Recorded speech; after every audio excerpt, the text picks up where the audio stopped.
University of Oklahoma. Tonight's topic, immigration. My name is Bogan, and this is my lovely moderator, Will. Hey. Our job as independent moderators are to present questions to spark conversation and make sure we don't go over time. Each side will have about 2 minutes, but not more than 5 to present their uninterrupted viewpoint, then have 2 to 5 minutes more to engage with each other. It goes without saying, but please be respectful and avoid ad hominem attacks. We're going to give each side about 1 minute to introduce themselves, plug their organization, and move on to the first question. All right, would you guys like to start? Wow.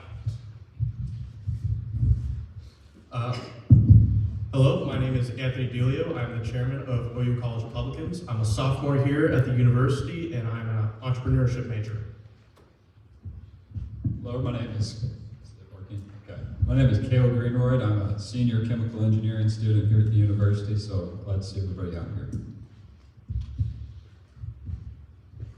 Hello, my name is Parker Crawley. I'm vice chair of the OU College Republicans and state committee man for the Cleveland County Republican Party, and I'm a political science major.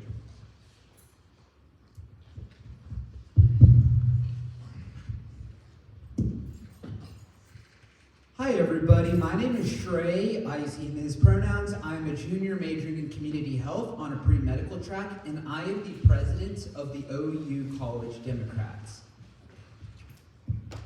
Hello, my name is Alex Ignatow. I'm a freshman here at the University of Oklahoma, majoring in international business, and my pronouns are he, him, his.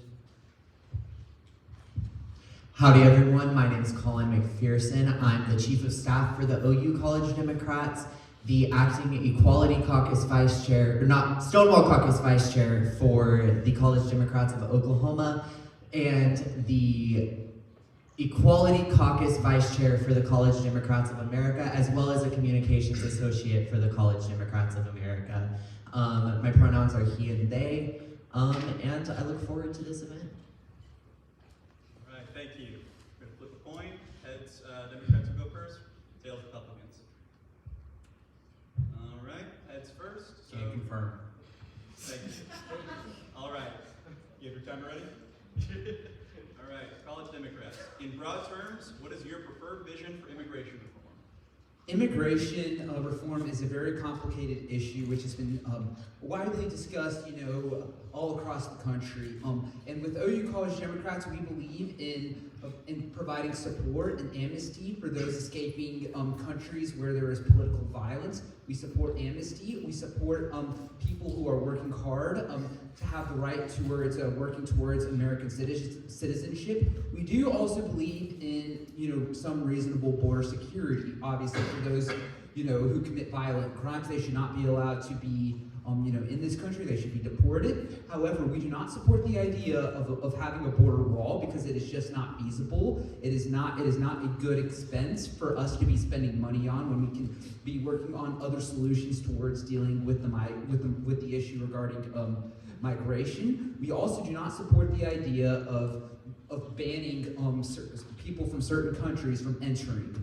For example, we saw the immigration ban by President Donald Trump back in 2017. We believe that policy was xenophobic, it was racist, and it demonized numerous Muslims, and that does not deal with the issue correctly. There are people who are trying to actually escape political violence from communist and socialist countries, and we believe it is important for them to have a place of safety and a place of refuge here in the United States. Obviously, do they need to be vetted? Yes, but I think it is reasonable for them to have a safe place and and provide them a pathway towards getting a green card and getting a citizenship. Alex and Colin, do you have anything else?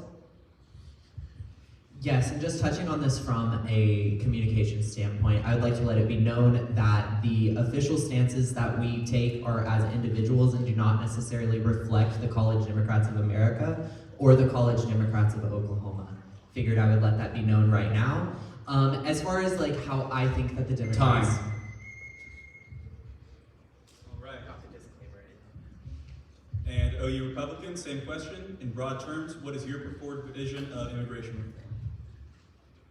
We think that immigration is both one of the most important and misunderstood topics in this country, and we understand that we are a nation of immigrants, and America has always been a beacon for brilliant people around the world to come and practice their ideas and make a living for themselves. And so we want to support that. And I think in any immigration discussion, we have to put people first. People first before any sort of policy. And so we need to have common sense laws that both allow people of talent from around the world to come and contribute to our society. But we also need to value the safety of Americans that are already here. And so we're supportive of very thorough vetting on immigration and being very careful with who we choose to let in. But with that being said, we want to again emphasize that we support people and we love people. And we need policy that reflects America's reputation as hope for the world's destitute, while continuing to ensure that all Americans can safely live a life teeming with opportunity and optimism. And if I may quote the new Colossus, which is the engraving beneath the Statue of Liberty, "Give me your tired, your poor, your huddled masses yearning to breathe free." Do any of you have anything? I would like to add a little bit off building off what you just said. I think it's also clear to make a distinction that we do not oppose immigration in the slightest form. We believe that this was a country founded by immigrants coming here to make a better life for themselves. What we do oppose wholeheartedly is illegal immigration into this country because we don't know who's entering, we don't know who these people are, where they came from, anything about them. And we prioritize the safety of the people who are already here, which is why we also believe that we should increase more security measures to protect the people that are here. We believe that we should continue to build a border wall, and we should also make sure to secure the peoples that are already here, their life and their safety. All right, thank you. Democrats, the floor is yours to respond. Yeah, so from what I've heard from that, there's actually a lot of things that we potentially agree on. I think that we definitely agree on that, people first, 100%. I think where we disagree, though, is how our country is currently treating illegal immigrants.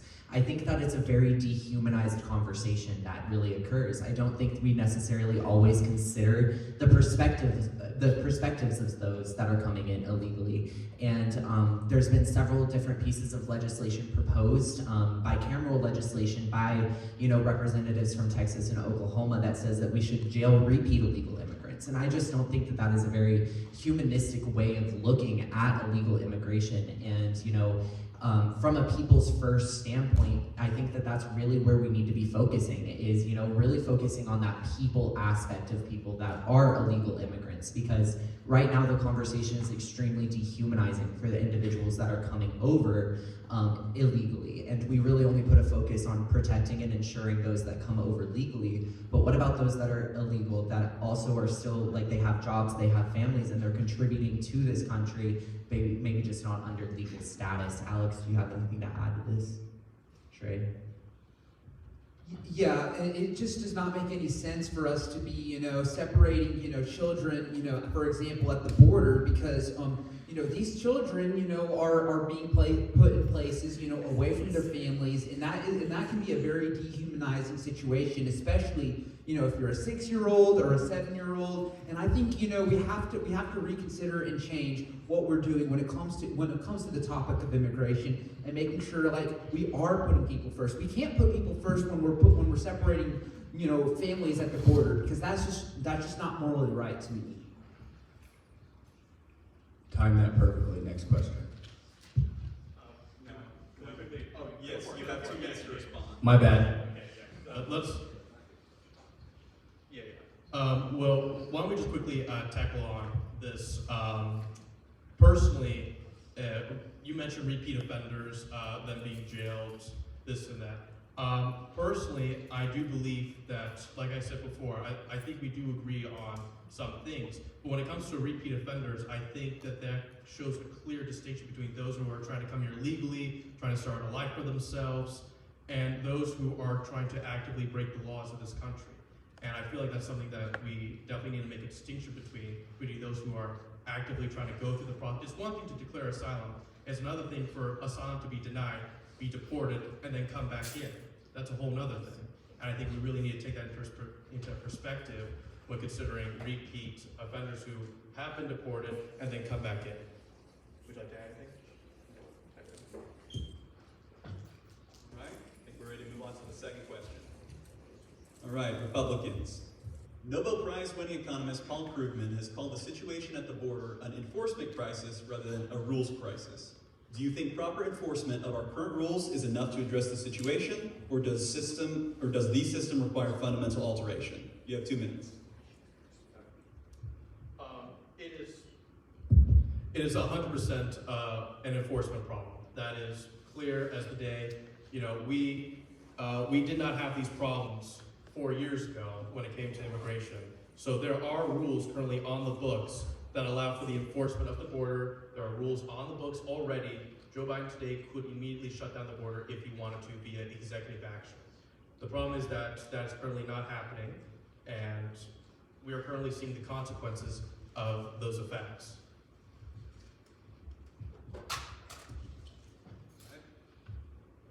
You have 2 minutes, Democrats. Here's the thing, you can't simply just go out there and shut down a border. That is just feasibly not possible because people are still going to cross the border regardless. Does there need to be enforcement on the border? Absolutely, yes. You can't just say that like, hey, no migrants are allowed to go across the Mexican border because that you're not doing anyone any favor because you're not just accounting for those from Mexico, you're also accounting from those, who live in, Central American countries and South American countries. And many of those people are coming from countries where they are experiencing political violence and they are seeking political asylum. Here in the United States, we have the right to the freedom of speech. And in those countries, those people do not have those rights. And if we're denying them the right and the ability to come seek a refuge and asylum, we are doing them a disservice, and that is not morally okay. Like you can't. It is very difficult to track down every single migrant, and the majority of the migrants are not criminals. Real quick, let's just make sure we're answering the question and not offering responses until the next round. Because you will have time to respond. Yes. Yes, as far as the enforcement versus, enforcement, whether or not, like, what is currently going on, I think that it's less of an enforcement problem. I think it's more of a foreign policy problem. The way that, like, a majority of immigrants aren't necessarily coming from Mexico. They're coming from places like Venezuela or Guatemala. Currently, we know that both of these places are under massive amount of political unrest, as Shrey has kind of hinted to. The problem is the United States maintains allyship with said countries. And so when you're allies, you cannot grant asylum to people seeking asylum from a country that you're allies with, even if they are facing political turmoil from said country, because it ruins the potential for the foreign policy. So currently, the way that we have our system structured is those people that do want to seek asylum do not have the ability to seek asylum because it creates foreign policy problems. So when we're looking at how we handle immigration, how we enforce immigration, we also need to take that into consideration as the people who are coming over are not a majority from like Mexico or places that, like often the common narrative is surrounding. It's more Venezuelan and Guatemalan. That's an overwhelming amount of people, but we're allies with them, but their countries are in turmoil currently. All right, Republicans, your response?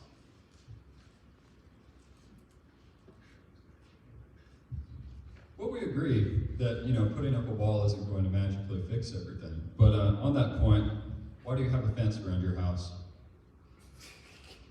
You do that out of love for the people inside the house, not hate for people outside, am I correct? So I want to get that out of the way. But we agree to have a complete secure border. You need to give Border Patrol agents the resources and ability to do their jobs properly, to secure our border exactly and deal with the 5,000 migrants that we have every day coming across our southern border, 6.5 million between 2021 and 2023, which is an increase of 4 million up from the entire duration of the Trump administration. So let's get that out of the way right there. And then on the point of asylum there, you're right that not many of them can seek asylum. And that's partly because we have a 3 million person backlog on people seeking asylum because we are so willing to take people. And right now, all you have to say is there is fear in my country, and you are placed into that list. And so let's get that out of the way as well. And another thing too is it's our opinion and position, and I think everyone needs to be reminded of this, that it is a privilege to be an American, not a right.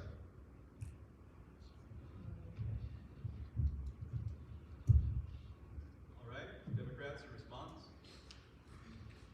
Yeah, for sure. So, from what I've heard, I really thought it was an interesting point to talk about, you know, the fence around your house. Personally, I don't have a house. I only have, you know, a door, and a porch, and I have broken into my own apartment. So coming from someone who's broken into my own apartment, I think that there are a lot of resources that I need in my apartment, and I did what was necessary, if I'm being completely honest, to escape the harsh cold of the outside.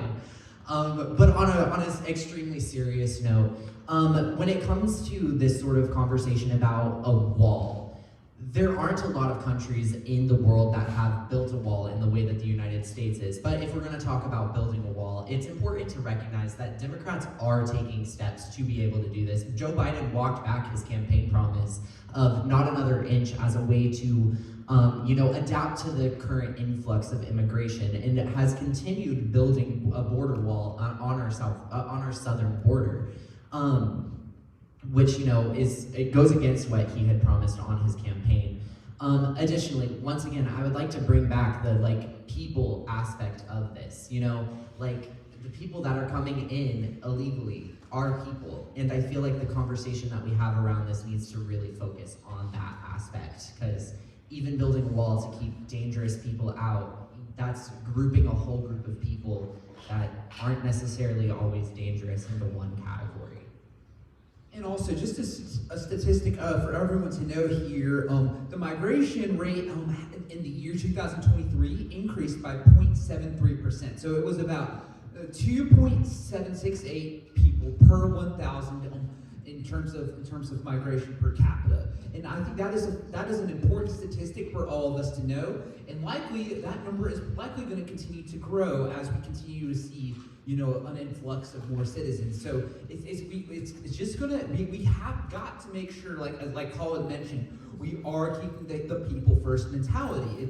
It's gonna be essential. We cannot just go out there and try Trey, to wrap up. Okay. That was more mean than I meant it to sound. Okay. Please conclude your thoughts. There we go. Okay, I think we're good now. We think we're going to call an audible and continue this conversation because we think both sides have had some interesting things to say. So Republicans, you want to go again? There we go.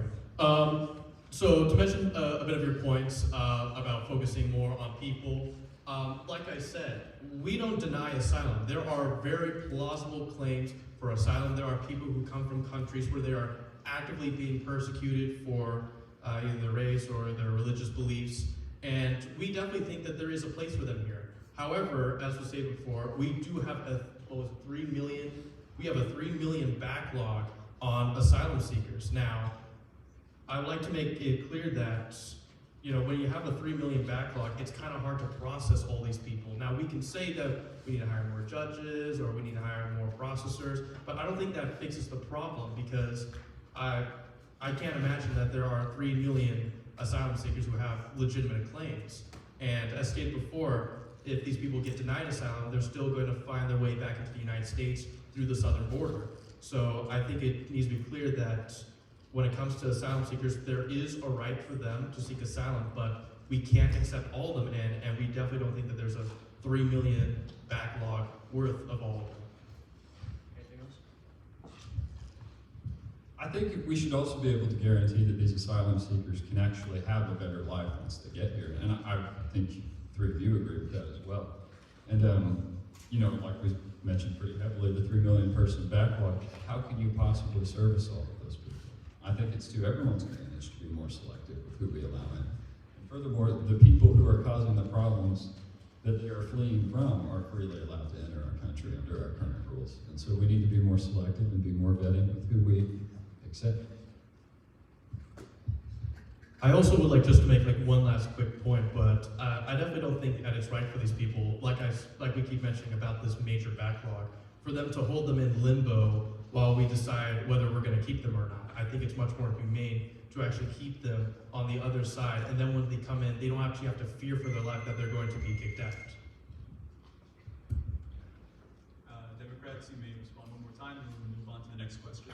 So my question is, what do you mean in determining like the right kind of people to enter the country? What do you mean by saying what values you are looking for in a potential migrant who is looking for our country? What do you mean by what type of person is seeking asylum? Because every situation does vary. It can be different, and I would like to see some more specifics from your side regarding this.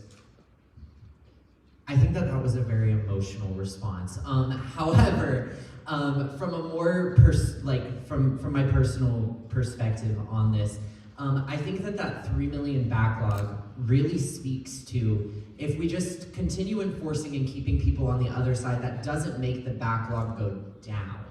Because the more people that are claiming, the more people that are doing this, the more people that get arrested and then deported.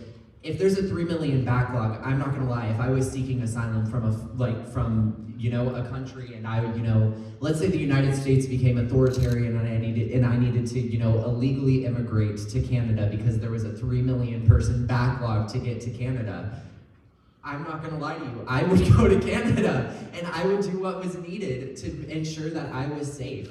And as far as that goes, I think that really just speaks to us. It's not an enforcement issue, it's more of an issue of hiring more judges, making sure that our system is effective, and doing that sort of thing. I think that you can have both at the same time. You can enforce, but you also need to, better the system. You can, have more border patrol agents. You can increase the amount of security at the border. But until you also fix the problems with our system and the ways that we're processing people, the quickness that we're processing people. In the United States, we pride ourselves on a quick, easy, fair trial. A 3 million backlog does not do that, and I get that it's not necessarily that they're US citizens, but regardless, they should still be held to the same standard. Good work, everyone. Next question.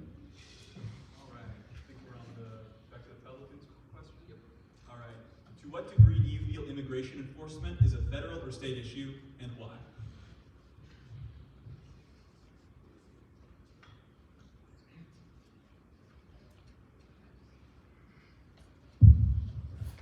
Give you a little, start now, we'll get a buffer. All right. Well, I mean, how more simple can you make it than the border between America and Mexico includes more than one state? I mean, there's nothing more federal than interstate commerce in terms of regulation. So what, I mean, yes, states have a right to defend themselves, and what's the constitutional language for that? I think it's Article 1, Section 8, that states do have a right to self-defense. That states do have a right to self-defense in the event that an invasion were to happen upon that state. And I think it's important to know that the definition of an invasion doesn't exactly have to be an army knocking on your door. It can mean a large population moving into a certain area. That is the Webster's definition of invasion. All that to say, that it is a federal issue, and there's a reason why the enforcement agencies that handle immigration are under the federal government. And I think an interesting thing. Oh, jeez. Okay.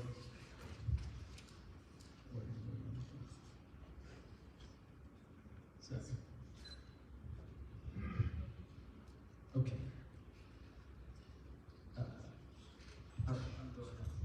Yeah, I think that's enough. All right.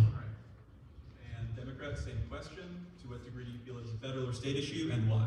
Okay, so first off, I think this is clearly a federal issue. I'm going to go ahead and give you some legit, concrete examples of what's going on with the actions of Governor Greg Abbott in Texas. He signed a bill called Senate Bill 3, which marks a $1.54 billion in state money to contribute to a construction of a barrier across the 1,200-mile border. That is not necessary, in my opinion. And they are spending money on state troopers to basically attack, or not attack, to arrest those who are crossing the border. Additionally, Senate Bill 4 created a state crime for those who are crossing the border illegally in Texas. My question is, what in the world do they mean by illegal? That is the pressing question right there. And here's the thing, in my opinion, it is not the role of Governor Greg Abbott to be enforcing immigration laws. Immigration is a federal issue because all migrants have to go through the same process. Like back in the day, they would have to go through Ellis Island, and it would be handled by federal agents. It should be handled by federal agents, and it needs to remain in the hands of the federal government. It is not the role of the state government to be determining who crosses the border and who doesn't. From a constitutional perspective, when you get to whether or not something is a federal or state issue, when it involves foreign nationals, that is almost always going to be a federal issue, as well as if the federal government has a policy involving something and the state government does not uphold or adhere to said policy, that's a supremacy clause issue. The federal supremacy clause determines that federal policy overrides state policy at any day in any state. If we allow for states to, violate it in one aspect, then what's stopping them from violating it in other aspects? Our system falls into tyranny and it completely falls apart, which really shows why we need to have, federal supremacy when it comes to this issue. So just a quick note, you guys all agree that immigration is a federal issue? Yes. Republicans, would you like to respond, or? Yeah, of course. There we go. Okay. So I guess I'll say what hasn't been said already yet, but we're talking about Texas right now. Whether we've said it or not, we are with the situation with the barbed wire right there. And so from a constitutional perspective, I'll start with that. But as you mentioned correctly, Article 1, Section 8 of the U.S. Constitution gives Congress the power and, by implication, the responsibility to provide for the common defense and to provide for calling forth the militia to execute the laws of the Union, suppress insurrections, and repel invasions. However, Article 1, Section 10 of the U.S. Constitution, which lists things that states are not permitted to do, states that no state shall, without the consent of Congress, and that's skipping down a little ways, engage in war unless actively invaded or in such imminent danger as will not admit of delay. That's the exact verbiage we have right there. And so, as Anthony established earlier, that this does in fact meet the technical definition of an invasion. So Texas absolutely has a constitutional right to do that. And another thing, going to the supremacy clause sort of thing that you invoked right there, I assume you're sort of alluding to the recent Supreme Court ruling that Texas has to remove the barbed wire fence, which is true, that is what they said, but there's no stipulation that they can't just put it right back. So there's that as well. I think I said everything I want to say. Do you have anything else? And like I said, this could be ended almost immediately through just enforcement. I mean, the only reason why Texas is putting up all this barbed wire is not just because Greg Abbott woke up one day and said, "Oh, I'm going to take over immigration policy in America." He's actively doing it because there is an immigration problem. There are thousands upon thousands of people who are entering Texas. They're entering Texas and they are staying there, and Texas cannot support them. And for the federal government is.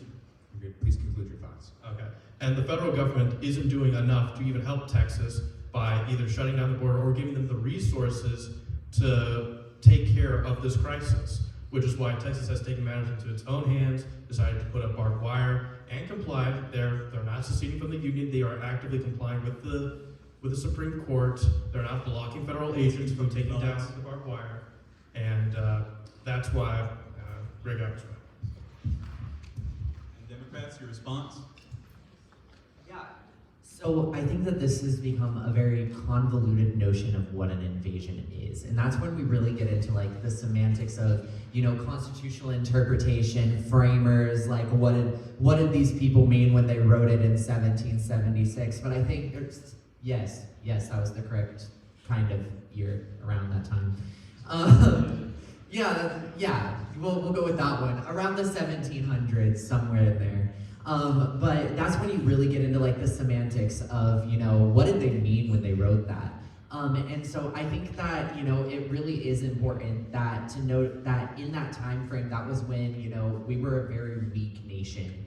So states needing to be able to defend themselves from an invader is actually more probably referring and alluding to foreign nations actively trying to conquer our territory. If you look at how it was probably interpreted during that time frame and the way that it was written, it wasn't necessarily talking about an illegal immigration issue, more so invasion by foreign nationals. And so when looking at that, I think that that really kind of should be how we are defining invasion today. Because defining the current situation as an invasion and saying that a state has the right to defend itself is almost alluding that every single illegal immigrant is an invader, which is automatically like creating a violent notion towards people, which is not something that we want to do if we're creating a people's first narrative at all. That's not what we want to do. We don't want to be, you know, creating this narrative that individuals that are coming across the border illegally are, you know, invaders that are threats to our democracy, because that is just going to create terrible, like, that's going to create a terrible, like, situation for them when they do come here. And, you know, that's really the threat. Saying that a state has the right to defend itself Please against conclude an your thoughts. invader, it really becomes like a very problematic narrative to be spreading and to, you know, kind of be creating, in my opinion.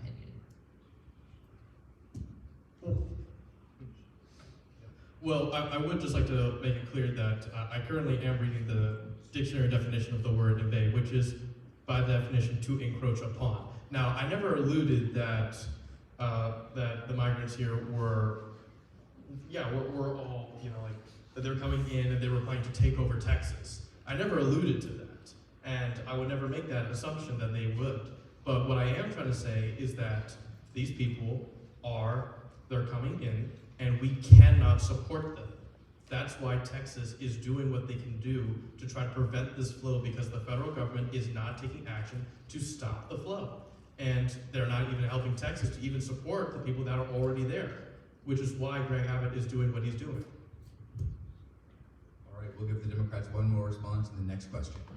1 minute this time. Well, I'm no law expert or anything like that, but I can definitely tell you for a fact that federal law does supersede state law generally, especially on a national security issue such as immigration. I just want to remind you about that. And the way invasion is being used right now, it is not necessarily about, you know, somebody, you know, trying to cross the border. If it was like, you know, somebody wanting to overthrow the Texas state government, absolutely, I feel like we would be on the same page. But, you know, throwing around the term invasion in the context that it is, it's not right, and especially if we're talking about those who are seeking asylum. What about would you consider, you know, somebody trying to flee a communist country, a person who is invading on your space? It's a border, for crying out loud. Like, we literally came from Europe and we technically invaded the indigenous All right, please people. conclude your thoughts.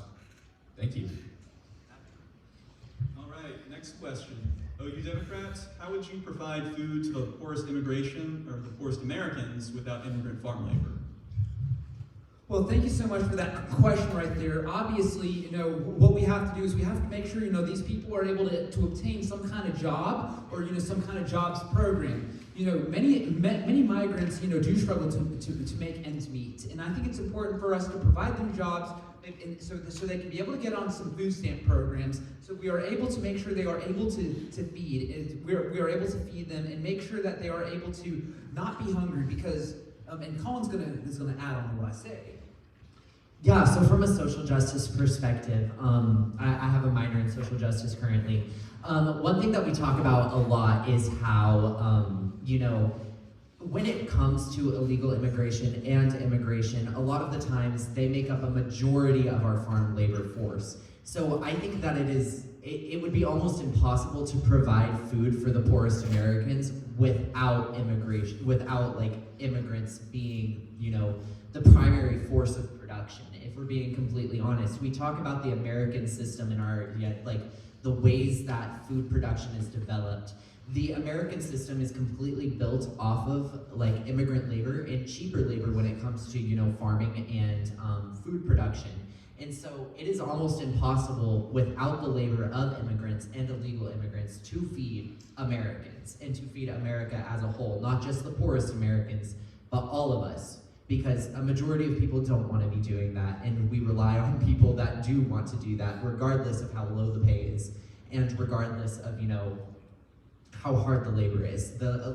If we're being completely honest, illegal immigrants and immigrants in general are more likely to do the work and the labor required to, you know, feed and work on farms, and they make up a majority of our, you know, food production industry. I would like to make a quick point that there is a process for migrant workers to come and work on farms. That process is called an H-2A, Temporary Agricultural Workers Program. It's a visa that's given specifically to migrant workers who know how to work the farm. Now, there's a process, there's a small fee. Farmers are allowed to do that and not violate workers' laws. Now, there's another thing that we need to keep in mind, which is the incentive problem. The reason why that a farmer would prefer someone who's undocumented is because they could pay them less.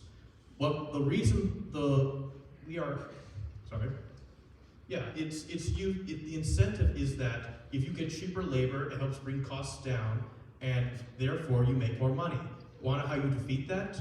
You defeat the incentive. You help farmers be able to raise their crops and not destroy them on the backs of paying high costs when it comes to fertilizer, when it comes to gas, when it comes to all the other things that run this equipment. Also, might I add that farming has come a long way since 1950 or 1920 when a lot of our immigration laws came to be.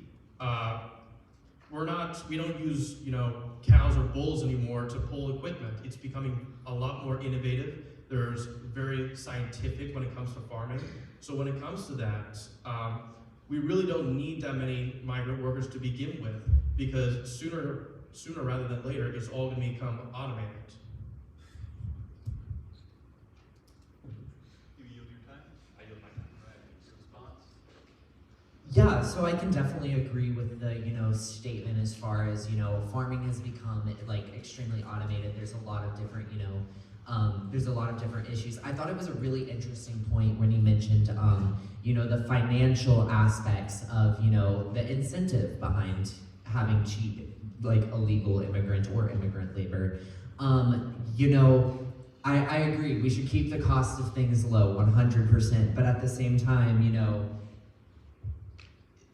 it becomes complicated. It's a really complicated issue because, you know, when it comes to like using immigrant labor, like if it's providing labor. That's really all I got. I don't have a lot to disagree with you on that, if we're being completely honest. I think that we should have lower costs, and I think that the incentive shouldn't necessarily be there. But at the same time, I think, you know, having a program that allows for illegal immigrants to work within said country, and, you know, as far as that incentive goes, I don't necessarily think that's a bad thing, but I do agree that there should be less of an incentive to need or want to use said labor. For me, it's kind of, I don't necessarily disagree, and I'm not sure if anyone else does. Well, yeah, I actually, you know, just to follow off with Colin there, obviously it's just not a good idea, you know, to you know, pay these workers, you know, low wages and keep them in poverty and all of that. And obviously through those, you know, technological developments, it would be beneficial for us to rely more so on that, so we don't have to rely on cheap labor and mistreating workers. You yield your time? And we yield. Perfect. Would you like to respond? One thing that's gone unsaid in this whole discussion is so many of these people are not coming across looking for jobs, but they're smuggled as part of a criminal enterprise across our border and brought here basically in a form of indentured servitude to work on these farms. And what a terrible, terrible thing that is. They're taken advantage of, and their lives are hardly improved once they get here. And so I don't think we should somehow be trying to justify that by saying that we benefit from that, which we do in some indirect way through the food that they produce. So I want to get that out there as well, that, you know, open borders are hurting them just as much as it's hurting many other people. And so we need to keep that in mind and not just automatically assume that once they're here, everything is magically better. So. Yeah. And I would just like to quickly add, because I didn't mention this before, but I think the only way that we can move forward beyond just using migrant labor is to modernize. And I have a brief thing from an article that I read on LinkedIn that says, precision farming techniques are one of the most significant developments in modern agriculture. These methods collect data on factors such as soil quality, weather conditions, crop growth using advanced technologies such as GPS sensors and drones. This is kind of the future of agriculture, and I feel like if we keep moving this forward, we can eliminate that incentive so that these people are no longer being taken advantage of. All right, this is an interesting discussion, so we're going to give you each 1 more minute to discuss. Yeah, thank you so much for your concern regarding, smuggling things across the border. Of course, if somebody is smuggling, dangerous drugs across the border, they should face the consequences. And yes, that does cause a lot of problems in general. But here's the twist though. The thing we do have to make sure is that we are providing these work programs for similar to the H-2A agriculture program for our migrant workers, so they are able to make ends meet and they are able to improve the lives of themselves and their families. Alex, do you have anything you want to add?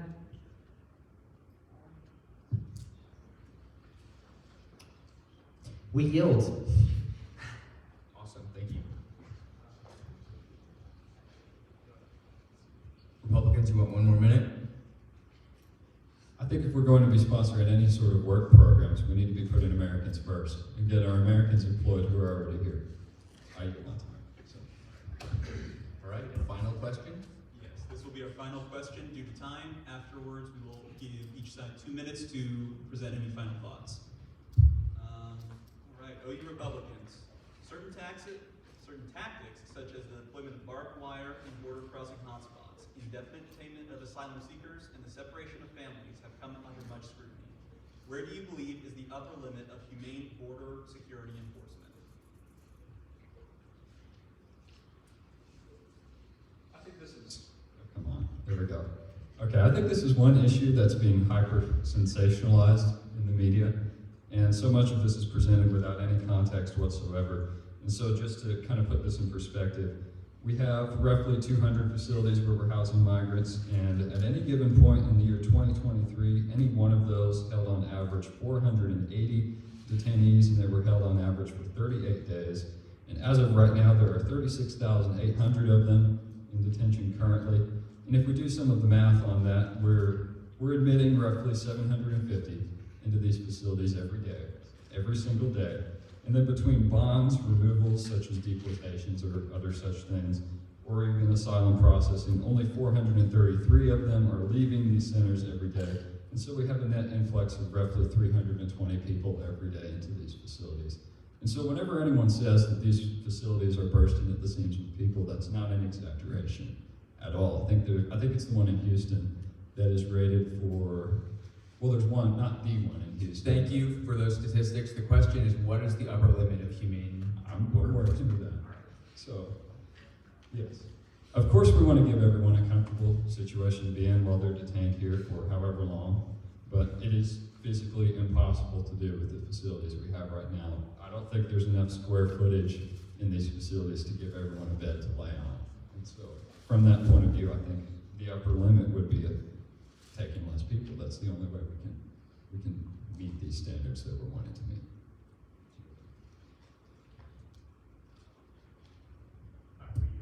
All right, thank you. All right, Democrats, your response? Or no, your view? You'll have to respond afterwards. Yeah, as far as the upper limit of humanity when it comes to enforcement, once again, I don't think it's an enforcement issue. I think it's a system issue. There needs to be more judges. The process needs to be speedier. Our system won't be busting at the seams if we have comprehensive reform when it comes to how we're accepting people, how we're vetting people, how people are, being processed within the system. And as far as, the humane enforcement, I think we can all agree that barbed wire isn't necessarily the most humane way of keeping people out. I'm sure we've all seen videos of people that are still going under the barbed wire, risking everything. I saw one of a baby being pushed under barbed wire, if we're being completely honest, and it was one of the most dehumanizing things that I think I've seen. As far as like the treatment goes, we have border enforcement agencies and border enforcement agents that are, using mass like levels of,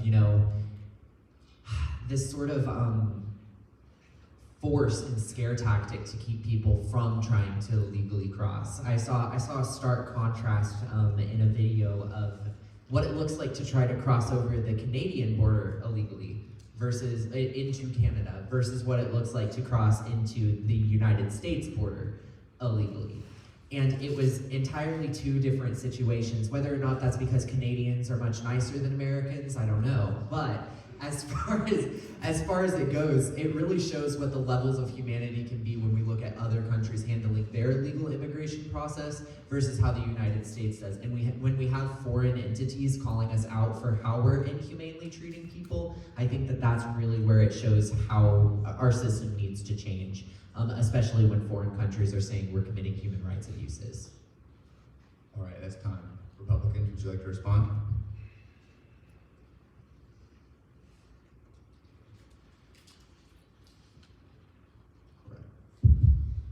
Okay. Sorry I didn't get off to a running start earlier. Let's talk about, could you repeat the question, just so I got it down? Yes, we can. This is also your opportunity to respond to their views. The question was, certain tactics such as the deployment of barbed wire in border crossing hotspots, indefinite detainment of asylum seekers, and separation of families have come under much scrutiny. Where do you believe is the upper limit of humane border security enforcement? Your 2 minutes will begin now. Thank you. I think it would be good to, and I think we've already tried to put it into perspective, the reason why Texas has taken such drastic measures to secure its border. Because in the last 2 years, you've had 6.5 million people illegally cross the U.S. border. And that's just encounters with U.S. Customs and Border Patrol. I don't know how many people could have been coming in. And that puts such a financial and economic strain on cities across America, and especially in Texas and border states. And so when the executive branch of the federal government chooses not to enforce the laws correctly, Texas has to do something, or else they face collapse. So you mentioned the Canadian border being easier to cross. I found that funny. I don't think there's a lot of mass immigration going into Canada because not a lot of people want to go to Canada. I mean, half their population lives in the southern part of Ontario. More people want to live in Minnesota than in Canada.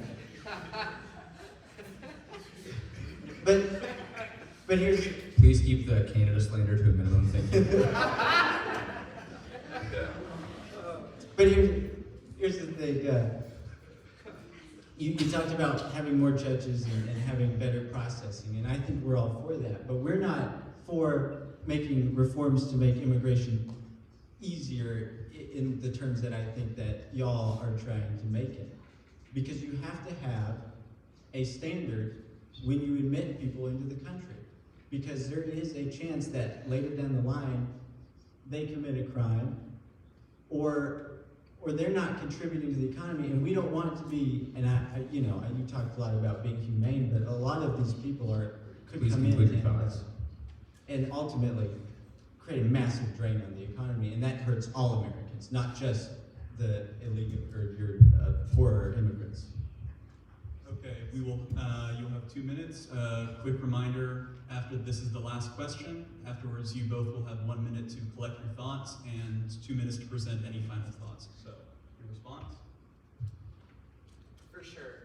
I think that the conversation, holding up the economic situation, is really downplaying the inhumane factors of illegally crossing the border and the way that the border is being enforced. If the situation were yes, you could say that it's inhumane for us to allow people in illegally or change the way that the system's working and all of that sort of thing and put all Americans. But regardless, the question was more talking about the humanity of what it is like when you are facing the border and you are making that decision on whether or not you want to cross illegally. When we're looking at that humanity, barbed wire, or if you if you do cross illegally and you get put in one of the detention centers, they are overcrowded. There's not necessarily a lot of food. If you've seen the blanket situation or the bed situation, there aren't a lot of blankets or beds. It looks a lot like, I'm not sure if you've ever seen one of our prisons here in Oklahoma, but it looks a lot similar. If we're being completely honest, it's not the most humane situation. It looks more like a holding pen for what you would put animals in instead of humans, if we're being honest. And so when we talk about humanity, bringing up the fact that like it's the economy, and it damages it for all Americans to, make it easier for people to come in and that whole situation. I mean, we're not necessarily talking about that. We're talking about the reality of people who do cross illegally and the things that they face and whether or not it's humane for them to be facing said things. And we're talking about the standard for that, which I think is a very strong and very, key point that we should be making when we're having this conversation and we're talking about it for this question specifically. All right, we'll each have 1 minute to put together a final response, and I think we'll flip the coin again. Who goes last, or do we go Republicans or Democrats? Democrats have the opening, so we will provide Republicans the chance to go first in the conclusion. Sounds good to me. All right. Time begins now. Your time to confer amongst yourself begins. You can let the Democrats. Are you guys okay with that? Yep, we're fine. Whoa, Whoa, guys. hey there. Ready? All right, we're fine. Are you ready to present your final thoughts? Yes, we are ready. All right, go time. Time begins now. All right. So just to summarize our whole debate, we have both sides have brought up some interesting points about immigration, but I'm going to make this very clear. We, not just I know we're not speaking on behalf of the Democratic Party, but I believe it is essential for us to have a humane immigration system which combines the principles of humanity and border security both.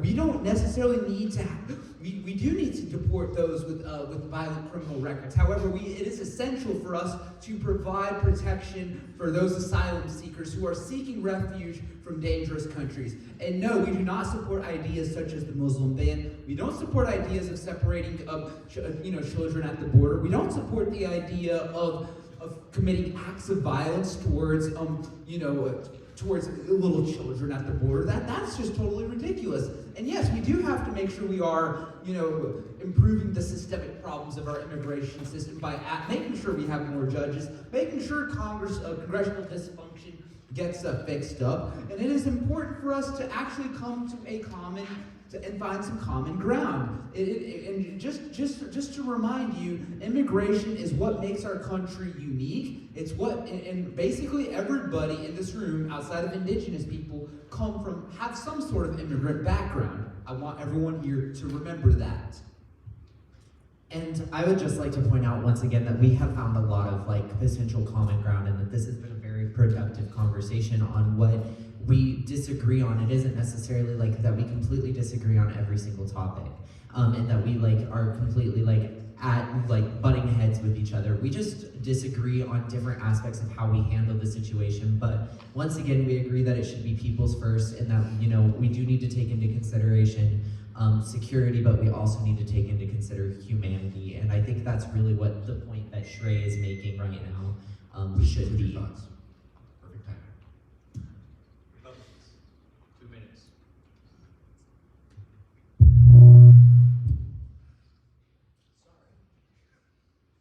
I just want to say a quick word, just to come back a little bit to what I was saying about the economy. You say that that's not the focus of the humanity question, but there's nothing more inhumane than collapsing the American economy. You're talking about over 350 million people put into despotism. You're talking about 3 horrible dictators becoming the new world order. You're talking about Putin, Xi Jinping, people like Kim Jong-un. There's only one country that can defend liberal democracy around the world, and that's America. And so just that's all I was saying about that. So I'm going to hand it off now. How much time do we have left? 1 minute. We would like to encourage you to remember this is a domestic immigration debate. Yes, of course. And so, like I said at the beginning, with America being a beacon for brilliant people around the world in history, I think the situation at the border greatly undermines our goal of that. And just as well that we need to prioritize people, the open border is hurting people as well. We had 2.3 million border encounters under Trump between 2017 and 2020, up to 6.5 million through 21 to 23. It's estimated that we have another 700,000 since January alone. So we can't ignore this at all. And so what we have to do is we need to close the border immediately. We need to quit giving work permits to migrants automatically while they're awaiting hearing. We need to return to the Trump administration's reasonable possibility clause, a standard for providing asylum for people fleeing persecution back home. It is also the position of the three of us right here that we should provide a pathway to citizenship for parents of children under 18 years old and those who receive DACA at some point. And like I said, we're undermining our goals by continuing to allow this. All right. Beast mode, gentlemen. Thank you. If one of our members has proposed we do a Q&A, would both sides like to With do the so?